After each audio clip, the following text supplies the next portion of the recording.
Loretta Caldwell clutched her chest as the flight attendant tossed her heart medication into the trash, right in front of her. "She's just being dramatic," the woman smirked, walking away as Loretta gasped for air. No one moved, not even when she collapsed, but what they didn't know was who her son was, and what he was about to do would ground the entire airline. Before we deep dive into this interesting story, subscribe to our channel, and tell us where are you watching from. Share in the comments below. The boarding gate buzzed with the usual disorganized hum of travelers. Rows of passengers queued up, juggling suitcases and cell phones, all too eager to board Flight 207 en route to Atlanta. The sky was clear outside, casting golden reflections through the airport glass. In the priority boarding line stood Ms. Loretta Caldwell, a 76-year-old retired librarian from Detroit, dressed in a navy blue cardigan with matching slacks, her Sunday best shoes clicking softly against the floor. She held her purse in both hands, fingers lightly trembling, not from fear but age. Her lips pressed into a gentle line as she waited patiently for the gate agent to scan her ticket. She had boarded countless flights in her life, always in coach, often squeezed between indifferent strangers. But today was different. Today her son Kendrick, successful and sharp-witted, had insisted on flying her first class. "You're not just going to meet your grandson," he told her on the phone. "You're going to meet him rested, and treated like the queen you are." She'd laughed then, her warm chuckle like the rustle of soft pages in a quiet room. But now, standing on the plush carpet that separated the elite from the economy, she felt the stares. The first-class cabin gleamed under LED lights. Leather seats, white linens folded with precision. A young white woman seated herself next to Loretta's assigned seat, and quickly summoned a flight attendant. Loretta took her time placing her purse down, carefully pulling out a well-worn paperback and tucking it into the seat pocket. She then settled down slowly, wincing just slightly, as her back made contact with the chair. "Ma'am, can you move so I can get settled?" The woman next to her didn't look up. "Of course, baby," Loretta replied, her voice soft, tinged with that unmistakable Midwestern grace. She stood and let the woman pass. Moments later, a flight attendant swept past. Loretta tried to greet her, a polite, "Good afternoon," but it was as if the words floated past the attendant's ear. No response, no glance. Loretta adjusted her seatbelt and waited. The boarding continued. The cabin filled. Across the aisle, a man in a business suit, a white man, received a warm greeting from the same attendant, who smiled wide and called him Mr. Decker. Loretta blinked slowly.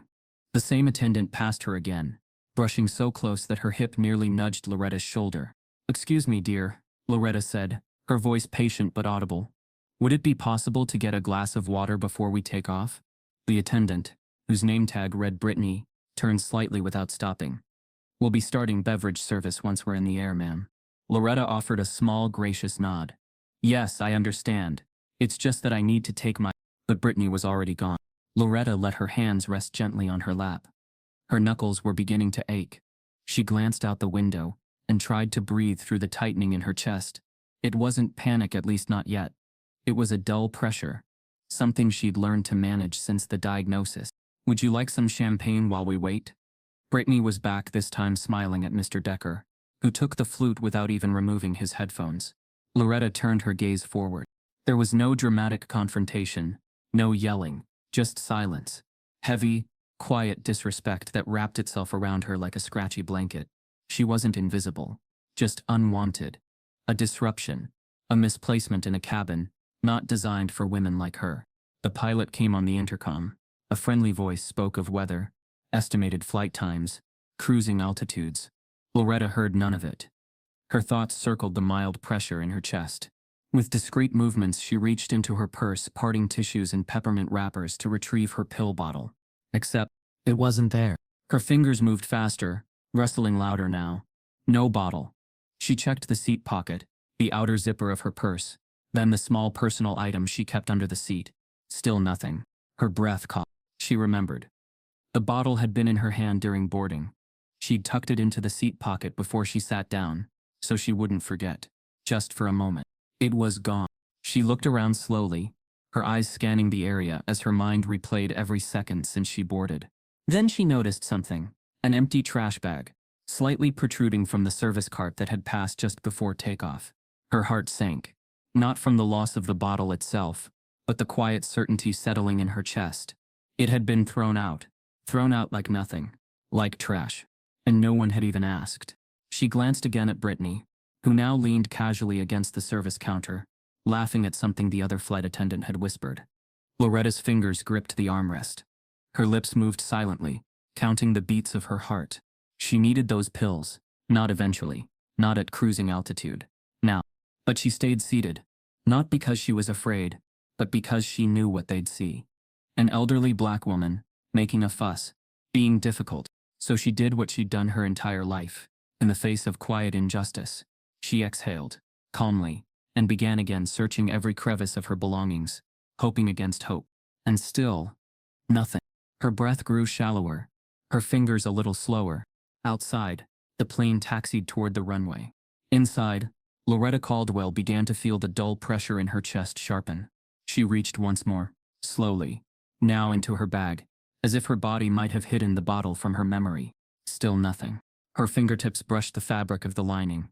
And in that second, as the engines roared and the plane lifted off the ground, Loretta Caldwell sat very still, trying not to panic, trying to remember if she'd taken her morning dose. And then it hit her. She hadn't. She'd been saving it for the flight. Her right hand trembled slightly, as it hovered over her lap, empty. The roar of the engines was muffled compared to the thundering realization in her mind. She needed her medication, and it was gone. Loretta discreetly reached for her heart medication, but it's not in her bag. The engine's hum droned beneath the tension climbing in Loretta's chest. Her fingers paused mid-search, now trembling not with age but something far more unsettling. Panic, quiet, creeping, deliberate. It wrapped around her ribs like invisible wire. She leaned slightly into the aisle, and caught sight of the same attendant who'd dismissed her request for water. Brittany. Her blonde ponytail bounced slightly, as she passed by with the beverage cart, chatting lightly with the white couple in the front row. Loretta cleared her throat softly. "Excuse me, ma'am." Her voice was steady, almost apologetic. Brittany turned, her expression hard to read at first, until the trace of a smirk settled on her lips. "Yes?" she said curtly. Loretta offered a gentle, almost embarrassed smile. "I believe a small orange pill bottle may have been thrown out by mistake. I put it in the seat pocket before takeoff, just for a moment, and it seems to be gone now. It's my heart medication. I need to find it." Brittany tilted her head, unimpressed. Seat pockets get cleaned before takeoff. Anything that looks like trash gets tossed. Loretta blinked. "It wasn't trash, it was my medicine." "Well, if it wasn't in your personal item, I'm not sure what to tell you." She turned slightly to adjust a bottle on the cart, her tone sharpening. "You're sure you didn't forget it at the gate?" Loretta's chest tensed. "No, ma'am. I had it with me. I remember holding it before I sat down. I placed it right." "We clean trash," Brittany interrupted, her eyes briefly glancing down toward Loretta's lap. "You should have kept something like that in your purse." There it was, not just dismissal, but blame. A quiet condemnation, masked behind corporate politeness. The smirk didn't leave her face. If anything, it deepened. Loretta's breathing grew shallow. Her mind, ever organized from decades of cataloging and shelving, began retracing each step. She'd boarded early, greeted the flight crew, held her medication while she fumbled for her boarding pass. She remembered setting it down in the seat pocket, just for a moment, so she could adjust her bag. It wasn't forgetfulness. It wasn't confusion. It was clear as day. A sudden flashback sliced through her thoughts. Brittany sweeping through the aisle, yanking wrappers and tissues from the seat pockets. A swift hand movement. An orange glint, gone before Loretta could speak. Thrown out, and not a second thought. Loretta placed a hand on her sternum, applying a slight pressure as if she could will her heart to slow down. Her other hand gripped the armrest. Her skin had gone pale. "Are you feeling unwell now?" Brittany asked, though not out of concern, more as a formality. The same way you might ask a guest if the temperature's fine while opening a window without waiting for the answer. Loretta nodded slightly, avoiding eye contact. "Just a bit lightheaded. I just need my medication." Brittany crossed her arms. "I can ask the staff to check the trash in the galley, but we're mid-flight. It's been compacted already." The word hit hard. Compacted. The pills were gone. Loretta forced a breath through her nose and nodded. "Please, if you could check." Brittany turned away, already shaking her head, and muttered something under her breath. Around her, Loretta felt the weight of eyes. The kind of sideways glances that don't seek to understand, only to judge. A white man across the aisle shifted uncomfortably in his seat and buried himself deeper into his laptop. A middle-aged woman one row ahead peeked back, eyebrows drawn together, not in worry but irritation.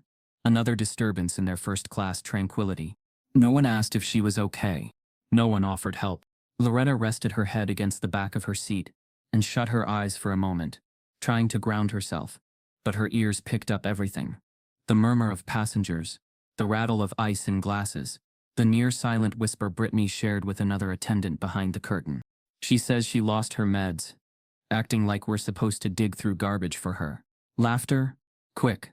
Me. Loretta's hand curled into a soft fist. Not out of anger, but helplessness. A heavy, familiar kind. She opened her eyes and caught a glimpse of the beverage cart again. Brittany was returning. Slower this time. She leaned in close. Voice low. They checked. Nothing back there. Maybe double-check your things again. Okay? The tone was syrupy now, almost mocking. Loretta nodded, too tired to protest. She opened her purse once more, performing the performance they expected. The fruitless search, and still nothing. Outside the window, clouds drifted past, soft and indifferent. Inside the cabin, Loretta Caldwell fought to stay upright. She loosened her seatbelt and leaned slightly forward, elbows on her knees. Her mind tried to recall her last dosage. How many hours ago? Too many. Far too many. She heard the clink of glasses again. Brittany had returned to serving champagne. Then another sound. A voice from the intercom. It wasn't the captain this time, but the lead flight attendant. Calm, rehearsed, sterile. Ladies and gentlemen, we'd like to remind you that interfering with crew operations or creating disturbances may result in legal consequences. Loretta blinked slowly. It wasn't just dismissal now. They were framing her concern, her genuine need, as a disruption. A black woman. First class. Asking too many questions. She turned her head just enough to see Brittany standing near the front galley. And just barely over the mechanical hum of the aircraft. Loretta heard her voice, low and annoyed. She's faking it for attention. In the cockpit, the head attendant is overheard saying, "She's faking it for attention." Loretta Caldwell sat stiffly in her seat, her posture collapsing inward with quiet urgency. Her heart was doing something it hadn't done in years, not just racing, but fluttering like a bird trapped behind her ribs. It wasn't just the missing medication now. It was what came with it, the creeping pressure in her chest, the numbness beginning in her fingertips, the slow trickle of confusion that felt like fog moving across her mind. She opened her mouth to speak, but only a soft, breathy sound came out. "Water," she whispered, too faint for anyone to hear. She pressed the call button for assistance. Once, then again, no response. She looked around. Brittany, the attendant who'd dismissed her before, was laughing softly with another crew member behind the front galley curtain. Loretta watched her silhouette shift in the frosted divider. The light from the beverage cart flickered in and out as passengers were served across the aisle. Cheese plates, sparkling water, champagne flutes. Her own breath grew shorter. She tried to sit upright, willing herself to stay composed. Not here. Not like this. But her lips had begun to tremble. Her vision blurred further. And then her speech faltered. "I don't feel," she began, the rest swallowed by the air in her lungs. The woman next to her glanced over, her expression turning from irritation to concern. "Are you okay, ma'am?" Loretta tried to nod, but the motion didn't come. "I think she's having a medical problem," the woman said, louder now. "Excuse me, someone needs to help her." That caught Brittany's attention. She appeared almost instantly, her demeanor shifting not to urgency, but something more polished, a thin, artificial concern. "Ma'am, can you hear me?" she asked Loretta, crouching beside her. "Do you know where you are?" Loretta blinked. "Plane," she whispered. "Need medicine." Brittany stood, smoothing the front of her uniform. "She's just a little disoriented. It's probably low blood sugar or nerves. She told me earlier she hadn't eaten." Loretta hadn't said that. Not once. But Brittany's voice carried through the cabin with the crisp, confident rhythm of authority. And passengers glanced back, some curious, others visibly annoyed. From a few rows behind, a white man in a tailored jacket muttered, "Always something." His wife hushed him, then leaned toward the aisle, watching. "She's sweating," said the woman beside Loretta. "I'll bring her a cool towel," Brittany said quickly, disappearing into the galley. Back in economy, Jordan Mays heard the sudden hush of concern. A software analyst flying home from a tech conference. Jordan had been nodding off with earbuds in when the shift in energy up front caught his attention. He removed one earbud and listened faint murmurs, medical term. Then he saw a flight attendant move swiftly toward the cockpit. He stood and approached the curtain separating the cabins. "Hey, sorry, what's going on up there?" he asked. Another attendant, this one younger, stepped in front of him. "Sir, please return to your seat. I heard someone say something about a stroke. I'm certified in CPR. Do you need help? We're trained for emergencies," the attendant replied flatly. "Please sit." Jordan hesitated, glancing past the curtain. "Just let me see if she's okay. If it's a real emergency, I can help. We don't need any more involvement," the attendant snapped, stepping closer. "Return to your seat." Across the aisle from Loretta, the white couple continued watching as Brittany returned, pressing a cold, damp towel against Loretta's forehead like a prop. "We're almost at cruising altitude, ma'am. Just rest your eyes," she said softly, then turned back to the galley without waiting for a response. Loretta tried to focus, tried to breathe. She could feel the tight band around her chest, pressing inward. Her limbs felt heavy, her thoughts slower. She wasn't panicking. She knew what panic felt like. This was something else. She tried again to lift her hand. It trembled violently and dropped back to her lap. "Are we landing?" she whispered. No one heard. In the cockpit, the lead attendant entered briefly and leaned in toward the captain, who glanced up from the controls. "What's happening?" he asked. "Passenger in 2B. Elderly woman. Says she lost some medication. Might be lightheaded. Is she conscious?" "Yeah. Just confused. No need for anything drastic." "You sure?" "She's responsive. Talking slow, that's all." The captain nodded. "Let's stay the course then." The attendant nodded and left the cockpit, leaving behind silence and protocol. Back in economy, Jordan sat reluctantly. He kept looking toward the front, jaw clenched. Something wasn't right. He'd seen people have strokes before. He'd watched his own grandmother suffer through one. This felt too familiar. A few rows behind Loretta, another passenger was watching. But unlike the others, he hadn't spoken, hadn't moved, hadn't even blinked much. Kendrick Caldwell sat in seat 4C, spine straight, hands clasped, and mind spinning. He had recognized the change in his mother the moment it began. Her shoulders stiffening, her words slowing, her eyes clouding. Every instinct told him something was wrong, something urgent. And yet he hadn't moved. Not yet, because Kendrick knew how this game worked. He'd spent his entire adult life studying power, prejudice, and performance. As one of the country's most formidable civil rights attorneys, he had spent years in courtrooms, watching defendants mask cruelty behind policy, watching witnesses twist narratives, watching institutions protect themselves first, and people second, if at all. And now on this flight, in this air, it was happening to his mother. Not in a dramatic way, not in a headline-grabbing way, but in the way that always started with disbelief, with dismissal, with a look, a smirk, a soft "you're overreacting." And now, with her body quietly failing, and her voice too soft to protest, they were doing what they always did, calling it confusion, explaining it away, reducing her to a stereotype, the elderly black woman, fragile and bothersome, the one who makes things uncomfortable, the one who doesn't belong. Kendrick sat still because he knew the power of silence. He wanted to see how far they'd go, how much they'd ignore, how many people would choose comfort over compassion. He watched as Brittany returned with a small juice cup and offered it like a peace offering. "Try sipping this, ma'am." Loretta didn't move. Her eyes had lost some focus. "Ma'am," Brittany prompted again, her voice louder. Still, no response. The woman beside her reached over and took the cup, gently lifting it to Loretta's lips. "Just try, okay? Just a little." A few drops slid down her chin. "See?" Brittany said, turning to the aisle. "She's drinking. She'll be fine."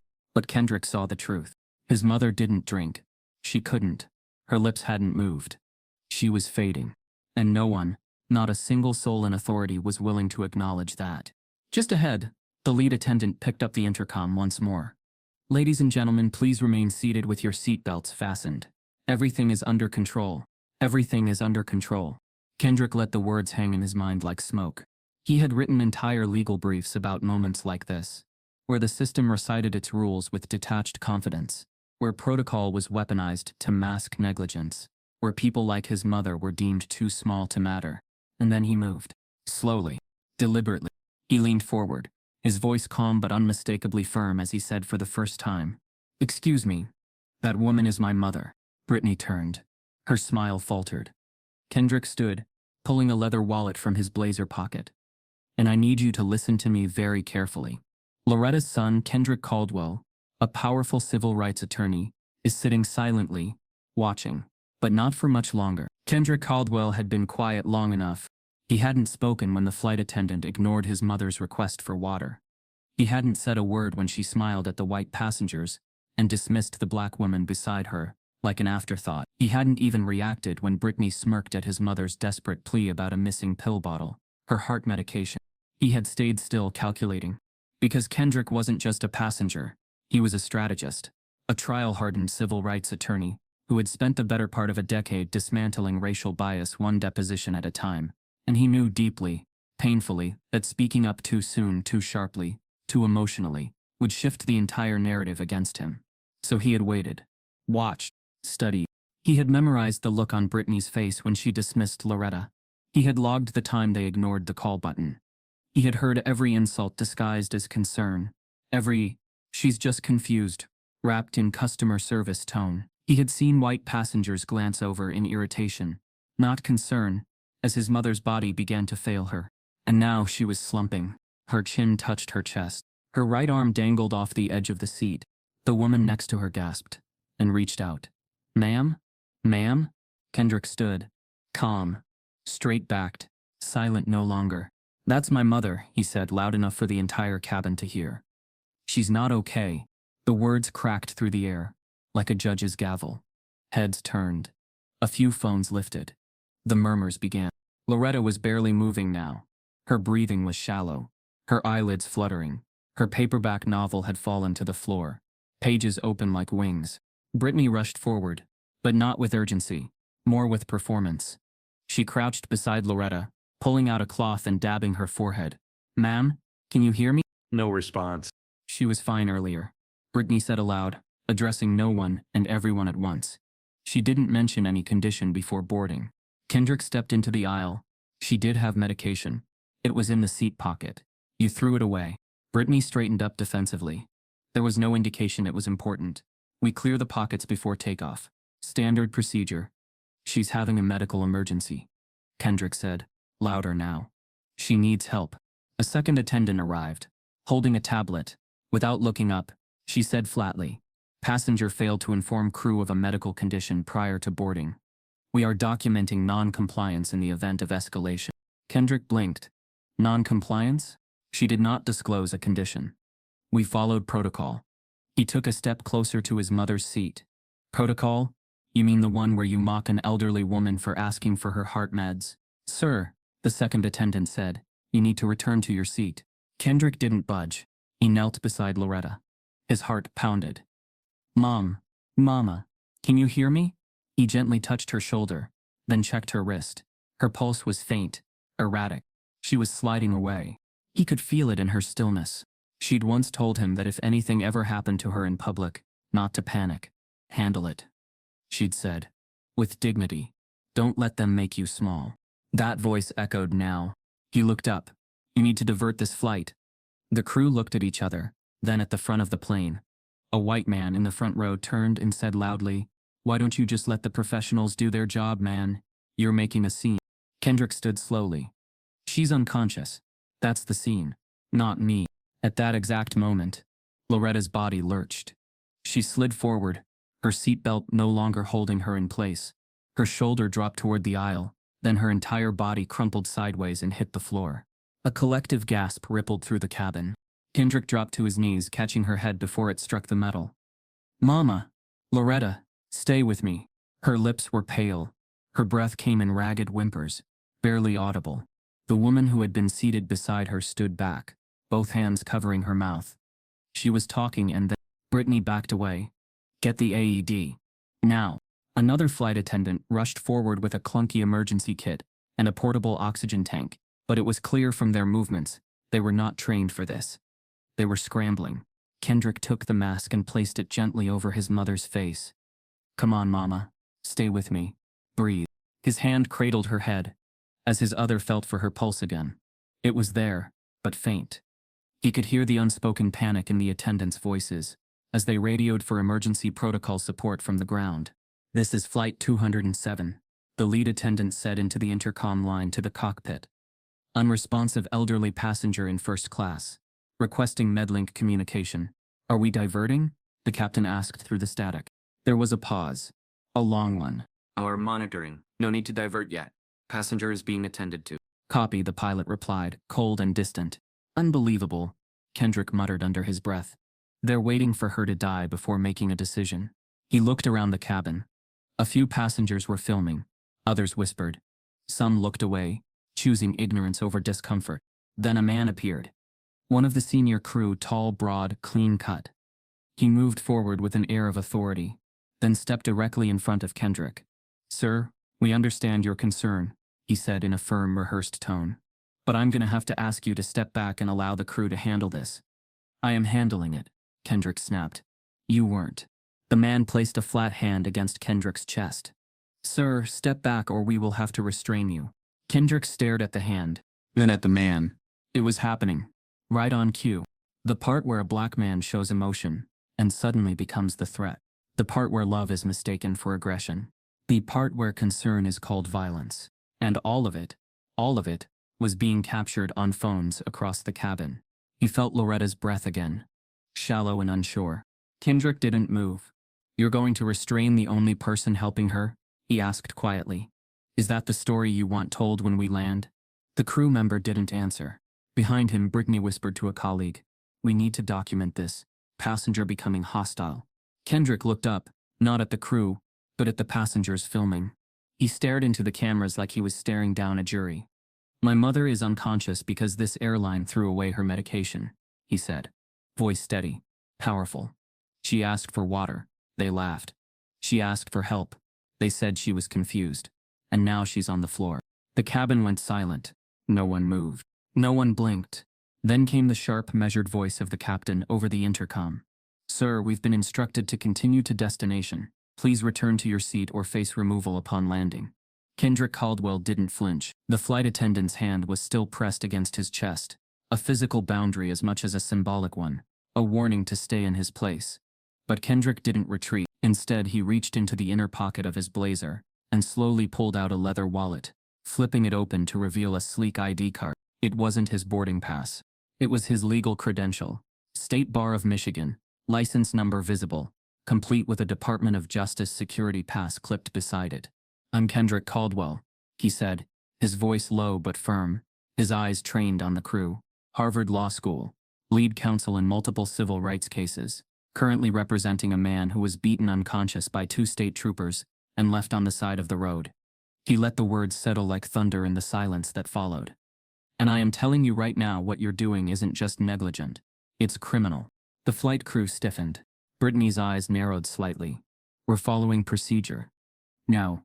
You're obstructing a medical emergency," Kendrick cut in. "You failed to respond to her call button. You dismissed her symptoms. You threw away her medication. And now you're threatening the only person actually helping her." He looked down at his mother, still unconscious, her chest rising weakly beneath the oxygen mask. "This woman," Kendrick said, his voice breaking just slightly now, "spent her entire life teaching children how to read. She raised me alone. She paid taxes.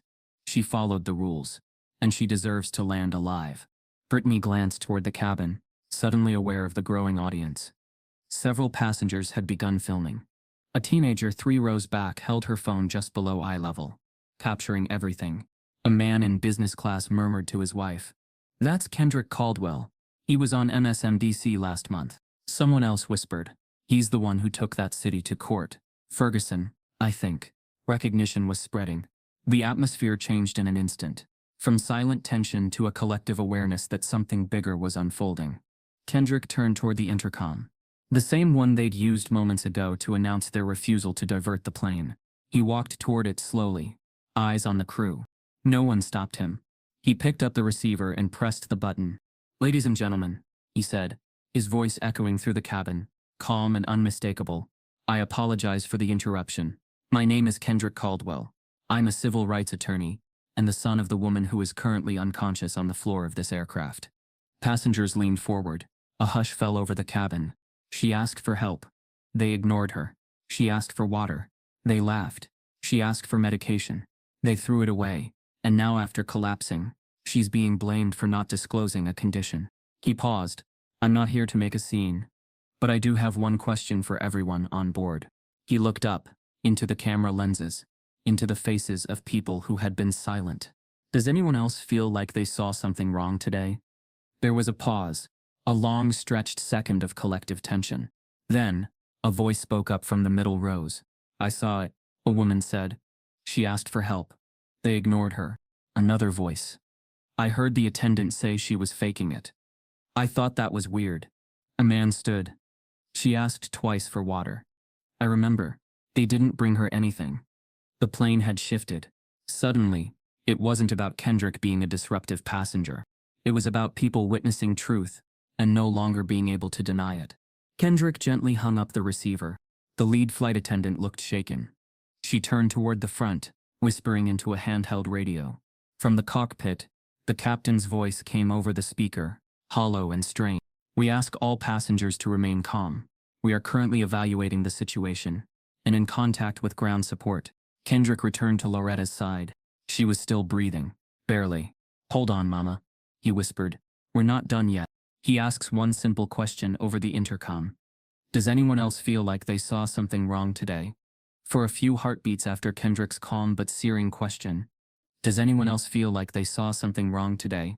The cabin existed in suspended tension, a silence so thick it felt like pressure on the skin. Then a voice cracked it. I saw it, said a woman seated near the middle rows. Her voice wasn't angry, just firm, honest.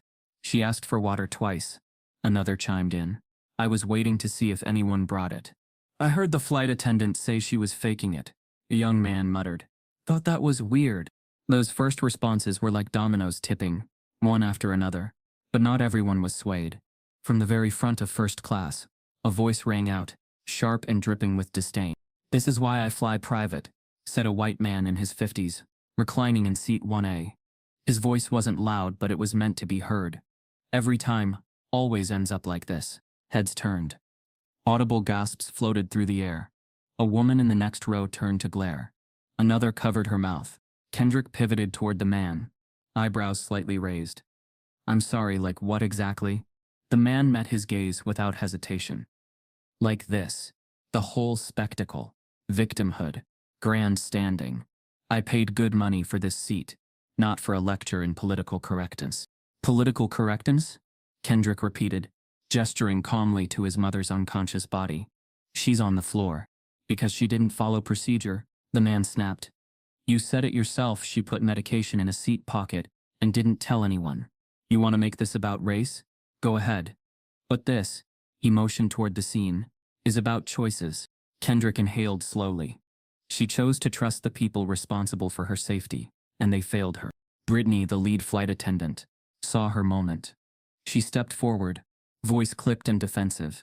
We're doing everything we can, but the reality is, she boarded without disclosing a medical condition. Our records show she made no mention of needing medication, and she did not request medical assistance until after the cabin doors closed. The businessman nodded in agreement. She didn't need medical assistance when she boarded, Kendrick said. She needed water. That's where this started. And when she asked, she was treated like a burden. The man in 1A rolled his eyes.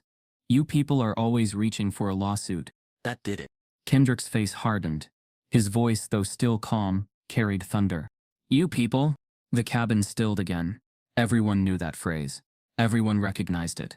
A few people groaned audibly. I meant people who sue for everything, the man said, backpedaling just enough to avoid open flames, but not the heat. Kendrick stared at him a moment longer, then turned away. From the back of first class, a new voice spoke. I'm a nurse. Everyone turned to see a petite Asian American woman, in a zip-up hoodie, rising from her seat in 6D. I've been watching her. That woman's oxygen levels are plummeting. I can see it in her lips, her fingertips. She's not just faint, she's in distress. Brittany tensed. We've applied oxygen. She needs more than a mask, the nurse interrupted, already moving down the aisle. She needs to be laid flat with her feet elevated. Her blood flow is collapsing. Kendrick stepped aside, helping the nurse kneel beside Loretta. "Where's your pulse oximeter?" the nurse asked sharply. The crew exchanged glances. "You don't have one," she said, stunned. "You're flying at 30,000 feet and don't have basic vitals equipment?" "We're trained for emergencies," Brittany started. "You didn't even check her vitals before labeling her non-compliant," the nurse snapped. "This woman is oxygen deprived and deteriorating by the minute." Kendrick turned to the nearest attendant. "Tell the captain this flight needs to land. We're not waiting for her to code midair." The attendant hesitated, then glanced at Brittany, clearly torn. More call buttons began pinging. 1, 2, 5, then 10. Passengers who had been quiet now spoke up. "Why aren't we landing? You can't let her just lie there. Divert the flight." The man in 1A huffed loudly. "What a joke." A younger woman turned on him. "You'd feel different if it was your mother." "It wouldn't be my mother," he said with a sneer. "My mother knew how to follow rules." "Shut up," someone growled behind him. "You shut up," he snapped back. Tension thickened like storm clouds. One side of the cabin demanded action. The other accused Kendrick of inciting chaos. Racial microaggressions turned into open hostility. "She's getting special treatment because he's loud," muttered a woman with a designer purse tucked under her seat. "She's dying," someone answered. "And you're worried about noise." In the aisle, the nurse tried to adjust Loretta's body, cradling her head and elevating her legs. "She's still breathing," she said, "but barely. Her vitals are dangerously low. This plane must land." Kendrick turned toward the intercom, but didn't touch it yet. Instead, he took one last look at his mother, her chest rising unevenly beneath the oxygen mask, her fingers twitching weakly, and then walked calmly back to his seat. He pulled out his briefcase, unsnapped the latches, removed a sleek silver laptop. He opened it, connected to the plane's Wi-Fi, and clicked Go Live. Within seconds, a live stream launched. Title: "My mother is dying mid-flight and they won't divert. Kendrick Caldwell live." The screen lit up with comments. Viewers 9 to 14. Then 15. "Hi. I'm Kendrick Caldwell," he began, his face centered in the webcam. "My mother is currently unconscious on the floor of this aircraft. She asked for water. They ignored her. She lost her medication because the flight crew threw it away, and now they're refusing to land." Passengers nearby leaned into frame. "Everything he said is true," someone added. "We watched it happen." Brittany paled. The teenager 3 rows back whispered, "He's gone viral already." Another woman held up her phone, showing Kendrick's live feed being shared across Instagram, TikTok, Twitter, hashtags forming in real time. "Justice for Loretta. She asked for water. Flight 2030. A few passengers stood now, helping block the aisle from unnecessary traffic. Others recorded everything, whispering updates to their followers. A legal advisor and coach tapped out a quick DM to his firm. "Kendrick Caldwell just went live from a plane. This is going to blow up." The lead flight attendant whispered urgently into her headset, "We need protocol override authorization. He's broadcasting everything." But it was too late. The plane was no longer just a vessel in the sky. It was a courtroom. It was a news segment. It was a battleground. And every single person on board had been cast as either witness or accomplice. Kendrick opened his laptop mid-air and started live streaming the entire situation. The moment Kendrick Caldwell clicked Go Live, the quiet hum of the airplane became secondary to the storm gathering online. In the cabin, some passengers leaned forward, curious. Others remained still, trying to act unaware as the laptop's camera illuminated Kendrick's face. Behind him, Loretta's limp body lay across the aisle, partially propped by the nurse and a rolled-up blanket, oxygen mask still in place. Kendrick didn't shout. He didn't need to. "Ladies and gentlemen," he began, speaking to both the camera and the cabin, "this is Flight 237. My name is Kendrick Caldwell. I'm a civil rights attorney. My mother, Loretta Caldwell, boarded this flight conscious, healthy, and in good spirits. She asked for water. She asked for help. The flight crew ignored her. They discarded her medication. She collapsed, and they refused to land." He paused, letting it sink in. "Now, she's lying on the floor, and the airline is still more concerned with its schedule than her life." Within 4 minutes, 100,000 people were watching. At 7 minutes, the stream crossed 2. By 10, it was closing in on 300. Instagram blew up first. Stories spread like wildfire. Influencers with millions of followers reposted clips with captions like, This is why black passengers don't feel safe. She could have been your mother. Watch how they treat our elders. TikTok stitched the stream. One user posted a 20-second clip showing Loretta asking for water and being ignored. It gained 700,000 views in under an hour. Twitter naturally turned into a war zone. Justice for Loretta. Flight 237 exposed. Black elders matter. Civil rights groups flooded their timelines with screenshots. Lawyers began tweeting legal statutes about medical negligence and FAA safety obligations. Even politicians jumped in. A sitting senator tweeted, "If a white woman collapsed in first class, we all know this plane would have landed 30 minutes ago." Someone posted Loretta's photo smiling in a sun hat, holding a world's best grandma mug, with the caption, "This woman deserves to be alive when they land." Meanwhile, online sleuths were fast at work. Within 12 minutes, Britney's identity was public. LinkedIn, Facebook, a cached version of her now deleted Instagram, where she once captioned a photo in uniform, smiling for everyone, even the fakes. A video surfaced from a previous flight, Britney joking, "Some of these passengers act sick just to get a free upgrade." That clip alone gained over 2 million views in the first hour. Her past had come to meet her. The airline's corporate team scrambled to control the blaze. Their first tweet landed at 15 minutes past Kendrick's stream start. "We are aware of a situation aboard Flight 237. Passenger well-being is our top priority. We are reviewing the situation and in contact with the crew." It featured a stock image of a smiling flight attendant. It didn't go well. At Speak Justice Now. This woman is dying, not a situation. A Legal Eagle 2025. Translation. We're covering ourselves before the lawsuit hits. ACC Truths. That's your top priority? Then land the plane. Kendrick didn't even pause the stream. He held up the tweet, read it to the camera, and then slowly turned his laptop toward his mother again. "This," he said, "is your priority." Loretta's skin was visibly pale. Her lips had taken on a bluish tint. Her breathing was shallow, chest barely rising. The nurse sat beside her, one hand on Loretta's pulse, her other gripping the oxygen tank like a lifeline. "She needs emergency care," the nurse said under her breath. "We can't keep her stable much longer without intervention." Kendrick looked into the camera again. His voice cracked just slightly. "This isn't just about one flight. It's about every time a black woman is ignored, dismissed, or blamed for asking for basic care. It's about every system that allows it." From 3 rows back, a teenage girl whispered to her friend, "He's not just going viral, he's making history." And she wasn't wrong. As Kendrick streamed, the view count ballooned. Live, likes, shares. Newsrooms began cutting into live programming to cover it. Cable anchors paused mid-segment to switch feeds. Kendrick's name trended alongside FAA, elder neglect, and the airline's ticker symbol, which began to dip as investors got nervous. A whistleblower account posted, "Insider here. Dispatch told crew not to divert. PR told them it's better to risk lawsuit than bad optics mid-flight." That tweet hit like a bomb. Protests were already being organized at the destination airport. A local activist group posted, "Bring signs. Bring cameras.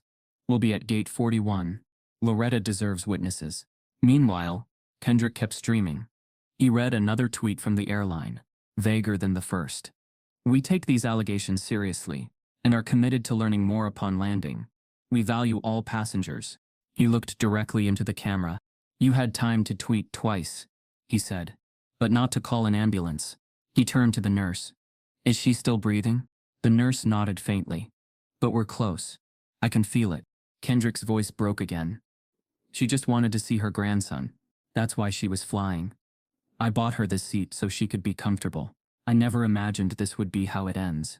Then came the most unthinkable moment. A flight attendant, a new one, not Britney, walked down the aisle and paused by Kendrick's seat. She didn't speak, just hovered. Then, without warning, she reached for the laptop. She didn't ask. She didn't explain. Her fingers went for the keyboard. Kendrick's voice turned ice cold. "Don't." She froze. He gently but firmly pulled the laptop toward his chest. "Touch me or this laptop again," he said. "And you're interfering with legal documentation." Passengers gasped. A man yelled, "He's showing the world what you won't." The attendant backed away quickly. Kendrick kept streaming. "This is why we film," he said. "Because without proof, they'll twist it. They'll say she was unruly, that she didn't follow rules, that she exaggerated, that we overreacted. He turned the laptop slightly toward Loretta again. She can't tell you her side, he said. So I will. By now, viewers had passed 4. A celebrity tweeted, I stand with Kendrick. I stand with Loretta. A senator called for an investigation. And in the sky aboard Flight 207, everything had changed. The plane was no longer just a cabin.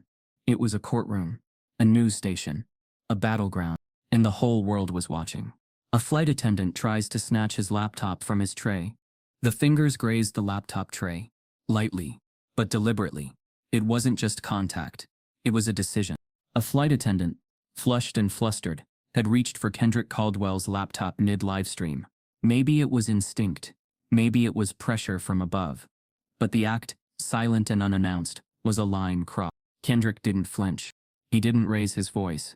Didn't recoil. He simply looked her dead in the eye and said, clear as glass, you will not touch me again. The cabin froze. His voice wasn't loud. It didn't need to be. It carried the gravity of someone who had read thousands of pages of policy. Someone who had memorized the precise weight of each syllable in federal law. The attendant hesitated, her hand half retracted. Kendrick reached into his blazer and calmly produced a small laminated card. He held it up to the camera and then angled it toward her. FAA Regulation 100.5080.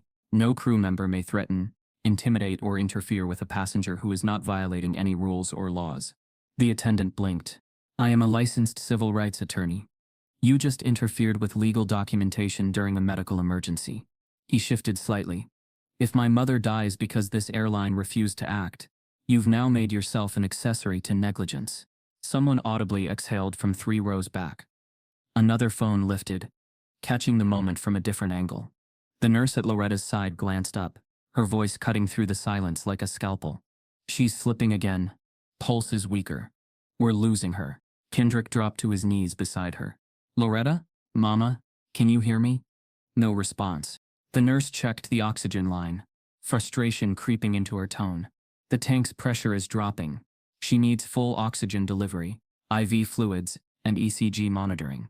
We're way past what I can do here. Kendrick looked up, straight into the eyes of the lead flight attendant. Ground this flight, he said evenly, or I'll ground your careers. A pause. Then another voice rang out, high-pitched, young, furious. From the very back of coach, a white teenager stood up, visibly shaken. Let her breathe, he shouted. She's someone's grandma. What is wrong with you people? The boy's mother tried to pull him down, but he shook her off. If this was my grandma, you'd have landed already. But because she's black, you're acting like she's making it up. It was the first time someone outside of Kendrick had said it bluntly. The truth cracked through the performance of professionalism, and it didn't stop there. A Latina woman stood next. I've seen this before, she said, voice trembling. I work in a hospital. Black patients get dismissed first, blamed first, ignored first. This isn't new. It's just being filmed now. The murmurs spread like wildfire. From coach to first class, people began speaking up. She asked for water. They said she was faking it. They joked about it. I heard them. The crew was cornered. Not physically, but morally. Publicly. Irrefutably. Brittany stepped forward, her hands raised like she could still control the narrative. Sir, please. We're doing what we can. No, you're not. Kendrick snapped. You're doing what protects you. There's a difference. He stood again, taller this time.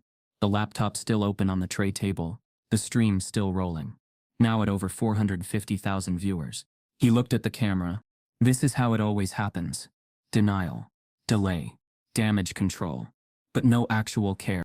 From the cockpit, a crackle of static emerged. Then a voice. Not calm. Not corporate. It was sharp. Unfiltered. Authoritative. This is your captain speaking.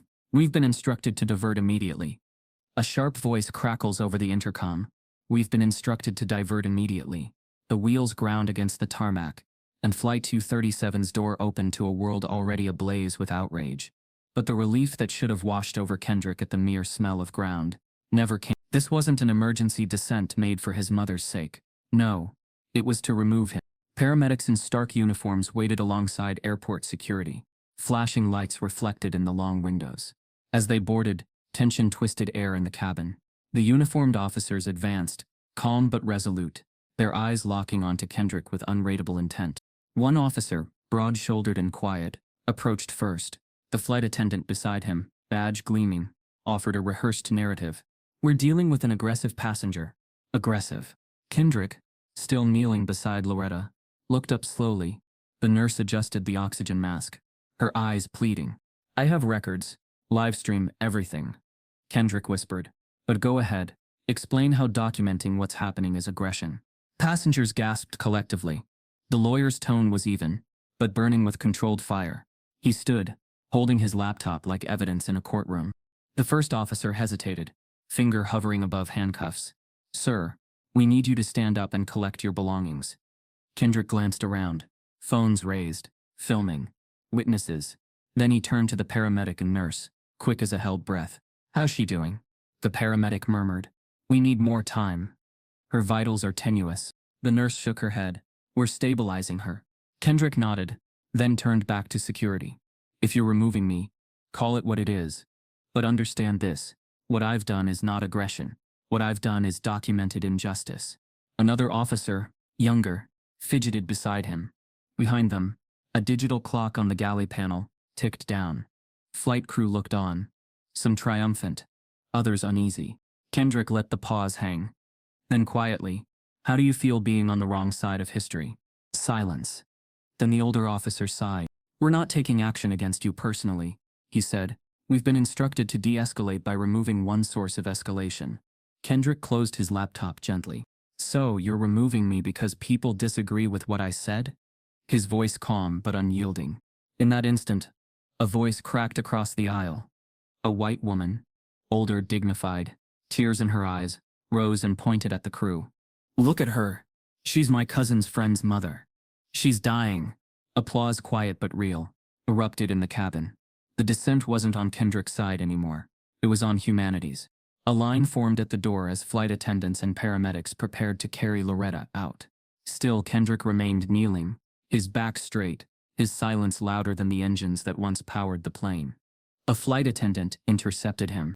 "You need to go to the jet bridge," she said. He shook his head. "I stay with her."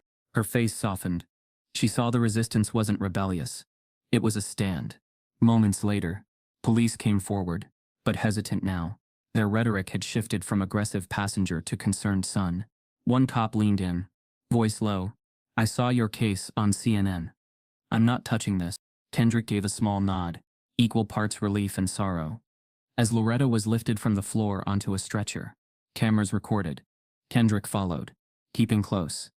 Every step, every nurse's gloved hand, every face bent in care or indifference, was being archived by the sea of phones. A hush fell outside as the aisle cleared. The paramedics turned toward him. "In case you didn't hear," said the first paramedic, placing a hand gently on Kendrick's arm. "She's unconscious, but she's alive." He nodded, his throat tight. But no victory, just that victory of being heard. He looked up at the officer. "I'm still coming," he said. The cop nodded. He followed them off the plane. The bustle of terminal lights and shouts washed over him. Reporters shouted questions. He walked past them, past passengers turned to witnesses with screens. By the time he reached the hospital ambulance doors, he held the stretcher handle steady and unbroken. The world awaited what happened next. Loretta is finally wheeled off, but she's still unconscious. The fluorescent lights of the emergency room flickered overhead as Kendrick Caldwell followed the paramedic through sliding doors.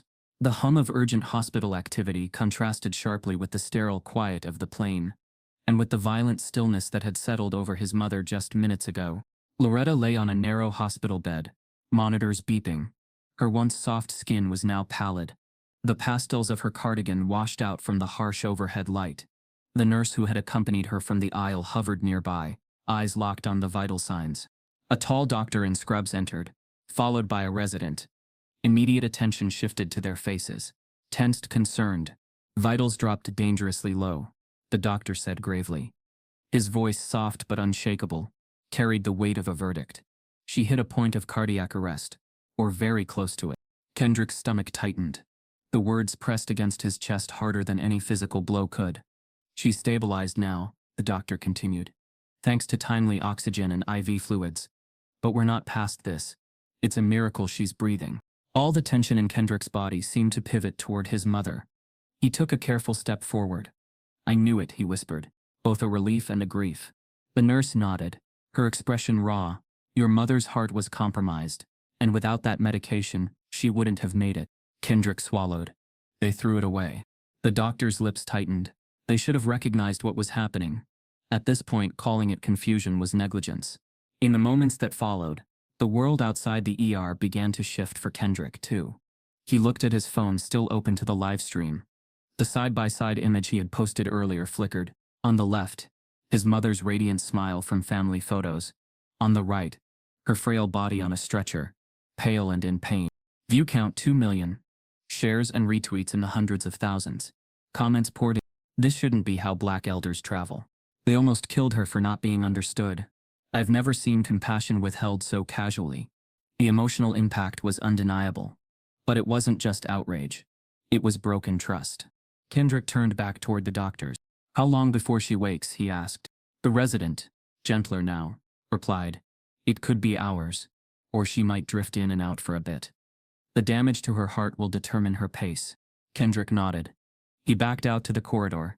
His phone buzzed again, this time with DMs and alerts. A civil rights organization had posted his live stream to their website. A famous actress had retweeted the segment with, "Show this to your grandparents. This is real." The image of his mother, contrasted and raw, had become a symbol of systemic disregard, not just for one elderly woman, but for countless lives rendered invisible. Kendrick swallowed. He'd intended the image for a small, controlled audience.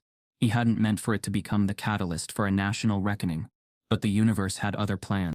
When the airline's PR team finally called him, he realized that this was just the beginning. Within the hour, their CEO scheduled a press conference at their headquarters. In the tempered voice of a corporate response email streamed live, "We regret the distress caused. We are conducting a full review." But not once in that entire invitation, or in their subsequent public statement, did they offer to meet privately with Kendrick. Not to apologize to his mother. Not to explain how they failed her. The omission stung. Kendrick read their announcement aloud to his phone's camera. "We are reviewing the situation. We regret the distress." No private meeting was offered. He shut off the live stream. Quiet enveloped him, until the nurse peeked around the corner with an update. "Mama is stirring," she said. Her eyes are fluttering. Kendrick turned back toward the bed. Loretta's lids cracked open. She looked up at him. Confused. Groggy. But alive. "Kendrick?" she murmured. Kendrick leaned forward. Voice thick. "Mama." She blinked, taking in the sterile room, the machines, the tears in his eyes. "I'm here," he whispered. "You're safe." The world may have tried to ignore her.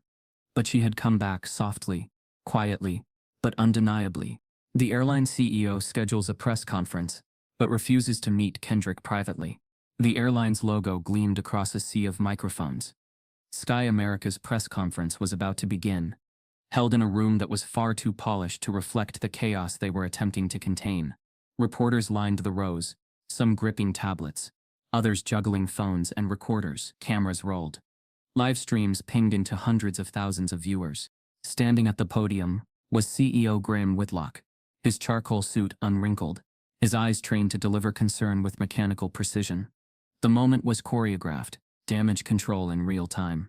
"We at Sky America Airlines deeply regret the distress experienced by passengers aboard Flight 237, Whitlock began, his cadence deliberate.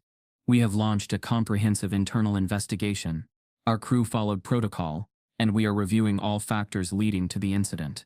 Distress. Kendrick Caldwell heard the word from the back of the room, and felt a cold flush rise through his body.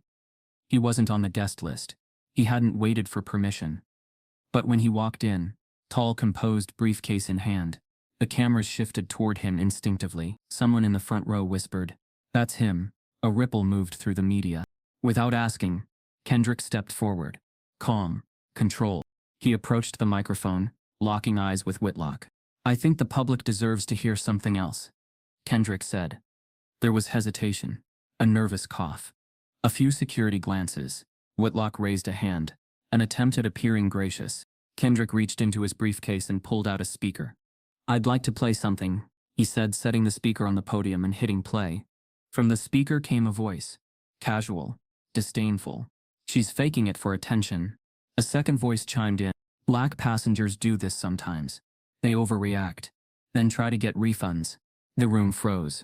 Every reporter stopped typing. Every jaw dropped slightly. Someone gasped. Kendrick let the silence hang. That was your crew, recorded over the intercom on Flight 207. Not in private. On the intercom. Whitlock's smile collapsed into a barely contained grimace. Kendrick continued. You say they followed protocol. Was this protocol? He turned to a large screen behind him and tapped his tablet. Footage played. It was grainy, but clear. A flight attendant, removing a small orange pill bottle from a seat pocket, glancing at it, then casually dropping it into a trash bag. My mother's heart medication, Kendrick said, thrown out like garbage. Another tap. A time-stamped timeline appeared.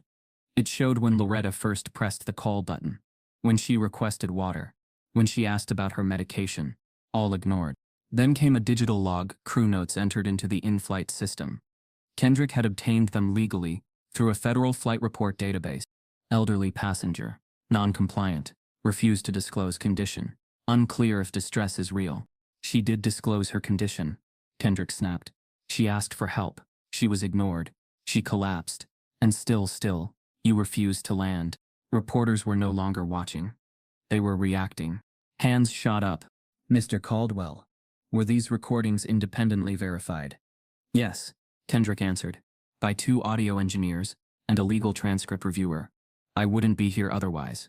Whitlock stepped back from the mic, but Kendrick was relentless. This isn't about one bad employee. This is about an institution so wrapped up in its own authority that it treats black pain as performance. My mother didn't need sympathy. She needed water, oxygen, medication. You gave her policy. Before the CEO could respond, a journalist from the second row stood. Mr. Whitlock, did your team know this footage existed? The CEO shifted, his voice thinning. We were in the process of gathering all relevant data. Kendrick cut him off. Your team deleted the flight logs. We had to recover them from the FAA's shadow server. Reporters gasped again. But the most revealing thing, Kendrick said, came 2 hours after the flight landed. He tapped his tablet one last time. A screenshot filled the screen behind him. An internal email. Subject line: urgent comms. Let's contain this black outrage. Gasps. Louder now. Phones captured every pixel. The email was authored by a mid-level communications staffer. Recipients: PR heads, legal advisors, digital response teams. Let's control the hashtags before this becomes another movement. Draft a statement that acknowledges concern without apologizing. We don't need this to spiral. Whitlock's face turned pale. Kendrick leaned into the mic, his voice low. You didn't treat my mother like a passenger. You treated her like a PR liability. The room was electric now. Journalists tweeted in real time. Livestream viewers passed 3.4 million. Someone from the back called out, "Are you filing a lawsuit?" Kendrick's eyes didn't leave the CEO. "I didn't come here to threaten you with legal action," he said. "I came to make sure the world knows what you buried." Another reporter asked, "What are you asking for today?" Kendrick looked directly into the cameras. "I want accountability. I want crew training reform. I want public apologies, not statements. And I want an industry that stops pretending racial bias is a fluke, instead of a pattern." And then, before the next question could form, a buzz moved through the crowd. A journalist received a new file from an anonymous source. She opened it. Her eyes widened. She stood and raised her hand. "We've just received another internal email. This one's from a flight crew group chat." The screen behind the podium updated again. "New text. New horror. They're making this bigger than it is. She wasn't dying. She was dramatic. Can't wait till this blows over." Another followed. "Hope corporate doesn't cave. Let's not act like she was royalty or something." Kendrick stepped back. He didn't need to say anything else. The proof had spoken. A flight attendant anonymously leaks an internal email. "Let's contain this black outrage." His phone buzzed incessantly, a relentless pulse of concern and fury captured in digital urgency. Within 48 hours of the initial live stream, celebrity voices, actors, athletes, activists, flooded the airwaves with the hashtag Justice for Loretta, mounting social pressure like a tidal wave. Each tweet struck a nerve, echoing across platforms. Kendrick watched them cascade, a Hollywood actress grieving a grandmother's dignity, a prominent musician invoking civil rights history, even a former politician calling the treatment abhorrent. The hashtag trended within minutes, then surged globally by the hour, plastering screens and igniting outrage that seemed to melt away the usual noise of viral distraction. Meanwhile, boardrooms at the airline's headquarters reverberated with alarm. Within that same 48-hour window, sponsors began dropping like dominoes. The upscale credit card company that co-branded the airline's lounges pulled its logo from every terminal. The Global Airline Alliance issued a statement expressing deep concern, while fashion and beverage partners distanced themselves publicly, citing values of inclusion and equity. Just 2 days in, the brand was hemorrhaging not only reputation, but revenue and fast. Kendrick, sitting with Loretta as she recuperated, saw the headlines and felt a measure of vindication, even relief. It meant people did care not just socially, but financially. The cruel inertia had finally broken. An offer came next. Hush money.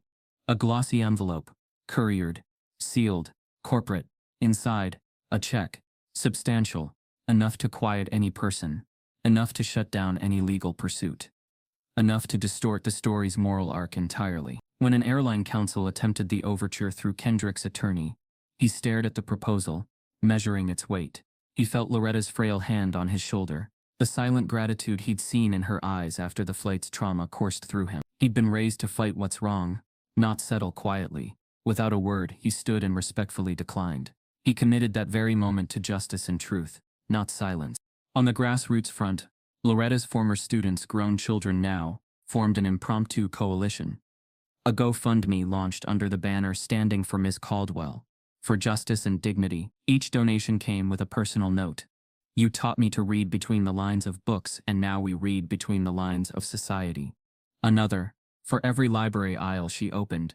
In mere hours, funds poured in $50,000. Strangers pledged travel costs for legal teams, and the campaign's description wove gentle prose about how a soft-spoken teacher had shaped lives. It was a testament not only to Loretta's quiet impact, but to the outrage her humiliation inspired. News networks answered the call too, shifting from routine entertainment segments to round-the-clock coverage. Anchors interrogated airline executives absent from the screens, ran footage from Kendrick's stream on loop, and called legal and civil rights experts to dissect the injustice. A 76-year-old woman humiliated midair on her way to meet a grandson. One anchor repeated, incredulous. Public sentiment ballooned. Journalists invoked history. Rosa Parks, Emmett Till, courtroom battles, even a modern ugliness reflected at 30. The coverage wasn't just reactive, it was relentless. No segment less than 2 hours of airtime. Human rights organizations put out statements. One group called the incident a violent act of erasure, another demanded congressional investigation. In the midst of it all, Loretta felt something unfamiliar. Power. At home, wrapped in a hospital blanket, she watched the world tilt in response to her suffering. Every mention of her name was a recognition of injustice, and dangerously a weapon she never asked to wield. "I never wanted this," she told Kendrick softly, tears misting her eyes. "I only wanted my medicine." He knelt beside her, cradling her hand. "Then let's see this through the right way," he whispered. It wasn't vengeance he wanted, it was a reckoning. Then came something neither expected. A whisper from inside the FAA. A call routed discreetly through a secure line reached Kendrick in the late evening, when the world outside was dim and news chatter had quieted. The voice was cautious but urgent. "I have documents internal communications, showing they've known about this pattern. Flight staff. Tossed medications before. Same line, same excuses. It's systemic." The caller declined to be named or recorded, fear audible in their tone, but their offer was clear: files, testimonies, proof that Loretta's ordeal wasn't isolated, that the airline had a decades-long shadow, hidden behind hushed settlements and fearful silence. The gravity in that moment, Loretta's shallow breath, Kendrick's steady fingers wrapped around a mug of cool tea, the video screen glow reflecting in his eyes, was cinematic. This wasn't just about one flight any longer. Now it was about exposure. Exposing the pattern, the concealment, injustice institutionalized. Kendrick pressed end call, and all of it settled into silence, weighty, suspenseful, and aimed at the moral heart of the audience. Across the city, red and blue lights pulsed outside the hospital window, lingering like a heartbeat. The world had shifted, but the plane hadn't yet landed on the next chapter. Late that night, Kendrick's phone glowed again. One single cryptic message from the unknown FAA insider. I just emailed everything. The files came at 3:16 a.m. A digital folder, encrypted but labeled plainly, Flight 2037, internal. Kendrick stared at the screen in the quiet dark of his apartment. Every light off except the dim blue from his monitor. The city outside slept, but his mind raced. He clicked open the first document, then another, then another. Each file read like a whisper turned into a scream. Passenger complaints, each more chilling than the last. A black professor accused of aggression, after asking for headphones. A disabled black veteran humiliated in front of passengers for needing extra time to board. A single mother kicked off for non-compliance after requesting a seatbelt extender on this same flight path. This same airline. Kendrick's breath tightened. Every case ended the same way. A vague apology, a non-disclosure agreement, and silence. But the pattern ran deeper. He found timestamps that aligned with media quiet periods. Public holidays, weekends, late-night red-eyes. Complaints were processed, settlements issued, and files buried under jargon. The system didn't deny the racism, it just managed it.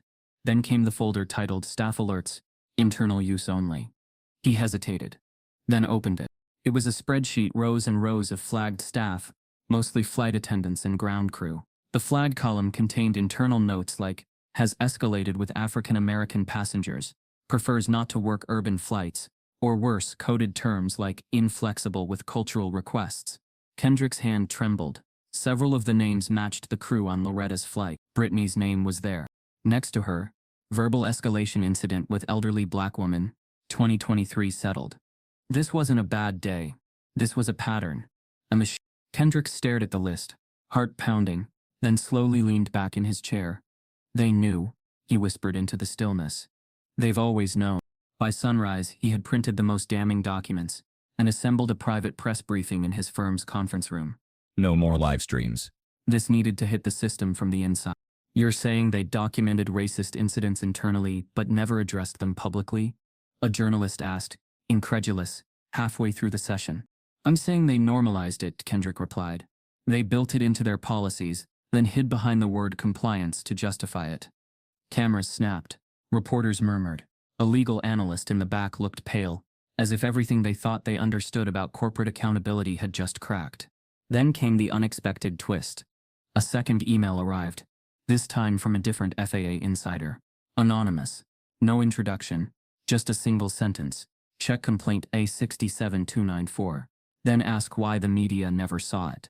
He dug into the registry. Complaint on A67294 came from 4 years ago. A passenger named Clarence Poole, 68, retired Army, traveling from Houston to D.C., via the same airline. He'd filed a complaint after being restrained mid-flight for non-compliance. The notes claimed he threatened staff, but an attached cell phone video, one the public had never seen, told a different story. Poole had only asked to speak to a supervisor, after being refused water twice. In the footage he was soft-spoken, calm, but still, security had dragged him off at the gate. His story never went viral. It had been quietly settled within days. The incident occurred on flight. Kendrick sat frozen. Loretta's case wasn't the anomaly. It was the continuation. He called his legal team. We're done playing defense, he told them. We're going after the system. Within 48 hours, Kendrick formally petitioned Congress for hearings on racial profiling in aviation. He named Flight 237 explicitly. The petition included the FAA data, internal documents, and nearly a dozen victim testimonies, all silenced in the past by settlements or fear. News networks buzzed, hashtags evolved from Justice for Loretta to Unmask 237, and ground the hate. One senator tweeted how many more Lorettas had to suffer before someone listened. Behind the scenes, Kendrick's phone barely stopped vibrating. Journalists, lawyers, advocacy groups, former flight attendants now offering to testify. Even a former airline VP anonymously contacted him, confessing that racial incident management was a line item in quarterly risk reports. Meanwhile, Loretta remained under careful monitoring in the hospital. Her vitals had stabilized, but her spirit had taken longer to return. On most days she remained quiet, watching the coverage unfold with distant eyes. The footage of her unconscious being wheeled off the plane looped often, and she seemed to brace herself every time. Kendrick visited daily, always with new flowers, often with legal documents tucked under one arm. He never burdened her with the stress. Instead, he sat by her side, sometimes reading headlines aloud, other times just sitting quietly, letting her hand rest in his. On the fourth day after the files were leaked, she stirred unexpectedly during one of these silent visits. Her fingers flexed slightly around his. "Kenny," she rasped, voice thin. He turned quickly, eyes wide. "Mama." Her eyelids fluttered. Then slowly, she opened them. Her face was pale, but there was something sharp behind her gaze, like the first edge of dawn, cutting through a storm. "I remember," she whispered. Kendrick leaned closer, barely breathing. She blinked, her eyes welling. "I remember what she said to me, right before I blacked out." He froze. "What did she say?" Loretta's voice trembled, but she forced it out. She leaned close and said, "People like you always need saving." The words hit Kendrick like a gut punch. Not just the cruelty of them, but the calculated, dehumanizing precision. He sat back slowly, the weight of the entire case pressing down on his chest. Brittany hadn't just denied Loretta water. She hadn't just thrown away her medication.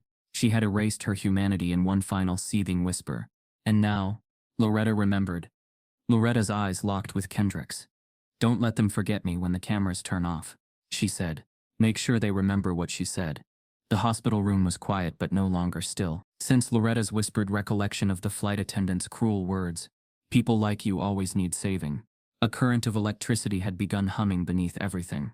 That single sentence now echoing through Kendrick's mind was more than just cruelty. It was evidence. Malice. Kendrick didn't rush to the media. Not yet. He wanted his mother to tell it in her own words. On her own terms. The next morning, a camera crew from 60 Minutes entered the hospital room. Carefully briefed. No sensationalism. No leading questions. No makeup. No lights brighter than needed. Just Loretta. Just truth. Her thin voice was still raspy, but her eyes had sharpened again. The same eyes that once silenced middle schoolers with a glance now scanned the crew with quiet authority. She sat upright in bed, Kendrick seated beside her, one hand in hers. "They didn't see me," she said softly, into the camera. "Not really. They saw an inconvenience. A stereotype. A problem. Not someone's mother. Not someone's teacher. Not someone trying to breathe." She recounted every detail. How the attendant had ignored her initial greeting. How the water request was brushed off like a child begging for candy. How the white passenger next to her had been offered a blanket, headphones, and 2 drink refills before she'd even been acknowledged. "They looked at me like I was in the wrong place," she said. "Like I had stumbled into a room I didn't belong in." Then her voice dropped. "When I said I couldn't find my heart pills," she said, pausing to breathe. She leaned in and whispered it. Loretta looked up, straight into the lens. "People like you always need saving." The silence after that was so complete, you could hear the soft click of the camera adjusting focus. Kendrick didn't speak. He didn't need to. The weight of his mother's words settled into the bones of everyone in that room. By noon, the interview aired online, and it detonated. Clips spread across platforms like wildfire. On TikTok, creators lip-synced the phrase with tears in their eyes. On Twitter, activists posted side-by-side images of Loretta, her younger librarian days, her unconscious form being wheeled off the plane, and her now regal even in a hospital bed, telling the truth. The phrase became a lightning rod. "People like you always need saving." It became a rallying cry. Memes, signs, protest chants. Outside airline headquarters in Dallas, protesters lined the street. Retired educators, young black students, even flight attendants from other airlines, who had come to stand in solidarity. One protester held a sign reading, "If Loretta needed saving, maybe it's the system that's drowning." Media flooded Kendrick's inbox with interview requests. But he declined all but one, the National Civil Rights Symposium in Washington, D.C., scheduled just 1 week later. The organizers invited him as a guest. He asked to speak instead. The keynote took place inside the Lincoln Theater, packed to capacity, with overflow crowds outside watching on screens. Kendrick stepped on stage in a charcoal suit, no tie, just a small silver pin of the scales of justice on his lapel. He stood at the podium for a moment, scanning the crowd, then began. "My mother was told that people like her always need saving," he said. "But what she needed was to be seen, to be respected, to be treated like a human being." He paused. The room held its breath. "I'm here today not because a racist woman whispered something cruel, but because that cruelty is tolerated. Because it's normalized. because it's buried beneath policy and procedure, and smiled away by corporate PR teams. He told them about Flight 237, about the pill bottle, about the lies over the intercom, about the internal reports, about the decades of silence. Then he said the one thing no one expected. "This isn't about my mother anymore." A murmur spread. "It's about your grandmother, your father, your children, every single black traveler who gets a second look when they walk through first class. Every Latina mother forced to translate twice, just to be heard. Every hijabi woman asked to remove her scarf for extra security. Every indigenous elder called a flight risk for being quiet. This isn't a black issue, it's a justice issue." The crowd rose. Some clapped, some cried. And that's why we need legislation. The next day, with bipartisan support, a new bill was proposed in Congress. Loretta's Law. The legislation would require airlines to document and publicly report all racial discrimination complaints, enforce mandatory anti-bias training with community oversight, and prohibit settlement gag orders in civil rights cases involving public transit.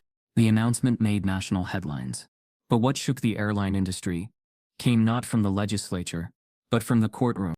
Just 3 days after the bill's announcement, a federal judge unsealed a subpoena filed by Kendrick's legal team. The subpoena demanded that the entire executive board of the airline appear in court for testimony under oath. The CEO, the COO, the head of flight operations, even the director of PR. The charges? Institutional negligence, knowingly allowing systemic racial abuse, obstruction of FAA audits, destruction of internal whistleblower evidence. News anchors read the names aloud on live television. Airline stocks plummeted 11% within the hour. It wasn't just bad PR anymore. It was federal. And then something even more shocking happened. A former flight attendant, anonymous until now, stepped forward. She'd worked with Brittany, had flown with her on multiple routes, had witnessed similar behavior, and once had even reported it only to be warned by a supervisor to stay in her lane. Her name was Dana Reynolds. She agreed to testify, publicly. And in her preliminary statement, she added something chilling. "There was a term they used in the crew chat," Dana said. "When black passengers boarded, they'd say, 'Watch the 207s,' like it was code, a joke." Kendrick asked, "237s? You're sure?" She nodded. "It started on that route. Flight 237. It became a code for anyone they thought might get dramatic. You know, black." The term had been used for years. Flight 207 wasn't just a flight. It had become a label. A stereotype with altitude. A culture of cruelty that carried altitude clearance. And now, it was about to come crashing down. As Kendrick prepared his notes for court, a reporter rushed into the hallway holding a breaking headline. CEO's legal team requests emergency immunity hearing. Claims government agency complicity in Flight 207 pattern. The glass casing was simple, elegant, but unassuming. A faded first-class airplane seat, encased beneath soft museum lighting, stood beneath a plaque etched in gold. Seat 2A, Loretta Caldwell, flight. Visitors moved through slowly, quietly. Some stood with arms folded, others with eyes misty. Children asked questions their parents weren't always ready to answer. And Loretta herself, wrapped in a powder blue shawl and seated beside Kendrick, looked at the display like it was a ghost made real. She hadn't spoken for several minutes. Her face was unreadable, not frozen in pride or sadness, but something deeper, a silence full of lived experience. Kendrick reached for her hand. "They asked if you wanted to say something," he whispered. She smiled faintly, the corners of her mouth lifting with that familiar librarian restraint. "No," she said softly. "I think they're finally listening." The unveiling marked the opening of the National Museum for Racial Justice in Aviation. A permanent wing at the Smithsonian, built not only to document discrimination in the skies, but to honor those who refused to be erased at 30,000 feet. And Loretta's story was at the center. She had become a symbol, yes, but not of victimhood, of refusal, of dignity unbound. In the weeks following the congressional hearings, the airline had suffered a legal and public reckoning, unlike anything in modern corporate history. Subpoenas revealed cover-ups, coerced settlements, internal memos warning staff to manage PR optics during racial incidents, and most damning evidence that the FAA had turned a blind eye. The final judgment was devastating. An $86 million federal penalty for civil rights violations, willful negligence, and obstruction. The company's operating license was suspended for 18 months, pending a complete corporate restructuring. Brittany, the lead flight attendant, and 3 others were permanently barred from employment in any aviation role. Several high-ranking executives were indicted on federal charges. 1 pled guilty, 2 fled the country. And yet, Loretta never once asked for vengeance. Instead, she asked Kendrick one afternoon, "What if we made it safer for the next woman like me?" That conversation birthed the Caldwell Foundation for Dignity in Flight, a nonprofit focused on advocacy, policy, and direct support for elderly Black travelers. They provided legal kits, medical ID tools, and hotline support. Within months, their pamphlets were in airports nationwide, and on each one printed in bold letters, "Because dignity shouldn't depend on altitude." Kendrick, meanwhile, poured the story into pages. The book was titled 30,000 Feet and Falling, The Flight That Changed Everything. Half memoir, half legal manifesto. It climbed the bestseller list in 2 weeks. It wasn't just the facts. It was the intimacy. He wrote about Loretta's small, wrinkled hand gripping his as the cabin lights dimmed. About the chilling moment he was told to step back, or be restrained. About the unbearable image of his mother unconscious, because someone decided she didn't matter. Critics called it a modern civil rights landmark in narrative form. Students quoted it in essays. Judges cited it in rulings. A university added it to their freshman reading curriculum. But for Kendrick, the real success came in the quietest form. One email from a woman in Atlanta. "My mother flies for the first time next week. I'm not scared anymore. Thank you." Months passed. The fury gave way to policy. Airlines introduced bias transparency dashboards. FAA whistleblower protections were expanded. Loretta's law passed with overwhelming support. Staff retraining became mandatory across all major carriers. Racial profiling in flight became not just reportable but punishable. And still, Loretta moved through the world as she always had. Quiet, thoughtful, precise in her words. She visited schools, spoke to Black elders groups, sat with grieving families who'd lost someone to silence and negligence. She never raised her voice, but when she spoke, rooms stilled. Her grace had weight now. Then one fall morning, Kendrick surprised her. "Pack a small bag," he said. She raised an eyebrow. "Where are we going?" Kendrick smiled. "Someplace sunny." The flight was already booked. First class, of course. And as they entered the airport, something was different. Agents greeted them by name, smiled with genuine warmth. No sideways glances. No second looks. Loretta's ID was accepted without pause. At the gate, a staff member approached. "Miss Caldwell," she said gently, "we'd be honored to escort you to the plane." Loretta blinked, slightly amused. "Is this part of your new training program?" The attendant grinned nervously. "Yes, ma'am. But also, it's an honor." The walk down the jet bridge was quiet, reverent almost. Other passengers watched. Some recognized her. Others sensed something was different. As she stepped into the cabin, a captain in full uniform stood by the cockpit door. "Miss Caldwell," he said, removing his cap. "Welcome aboard." She nodded. "Thank you." The seat was clean, wide, freshly upholstered. Not the original, of course. That was in the museum. But identical. A silent monument flying through the sky. As Loretta settled in, Kendrick took his seat beside her. The hum of the engine began to rise. The cabin crew moved efficiently. No one ignored her. No one rolled their eyes. Then the flight attendant, this one young Latina, nervous but kind, approached with a bottle of water. "Would you like this now, or after takeoff?" she asked. Loretta smiled, voice soft. "Now, please." The woman nodded. "Of course." As the plane began its taxi, Kendrick looked over. She was watching the clouds begin to gather outside the window. He reached over and touched her hand. She turned to him, eyes calm. "You did good, baby," she said. Kendrick nodded, throat tight. "So did you, Mama." The plane begins its ascent. A soft chime echoes. Kendrick glances out the window. The clouds part, and just as the cabin settles, the intercom crackles. "Ladies and gentlemen," the captain says, "we are honored to welcome civil rights pioneer Ms. Loretta Caldwell aboard today. We fly because of her. Please join me in a moment of gratitude." The cabin erupts in soft applause. Loretta blinks, overwhelmed, her hand fluttering to her heart. From a single seed of disrespect, she had changed the entire sky. If you've ever watched someone you love be silenced, ignored, or disrespected, just for existing, then you already know this story isn't just about Loretta, it's about all of us. Type yes if you believe dignity shouldn't depend on skin color. Subscribe if this broke your heart.